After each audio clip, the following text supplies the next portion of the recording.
বাংলাদেশ জমিয়তে আহলে হাদিসের আন্তর্জাতিক মহাসম্মেলনে কে আসতেছে জানেন?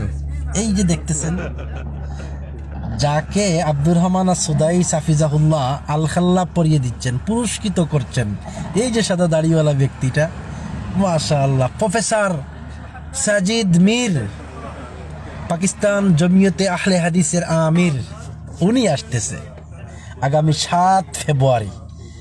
পাশাপাশি পাকিস্তান জমিয়তে আহলে হাদিসের সেক্রেটারি জেনারেল হাফিজ ডক্টর আব্দুল করিম হাফিজাহুল্লাহ, উনি আসতেছেন। ওনাদেরকে কাবার ইমাম, 2 হারামের প্রেসিডেন্ট আব্দুর রহমান সুদাইস পুরস্কৃত করতেছেন। আলহামদুলিল্লাহ, আলহামদুলিল্লাহ, সুম্মা আলহামদুলিল্লাহ।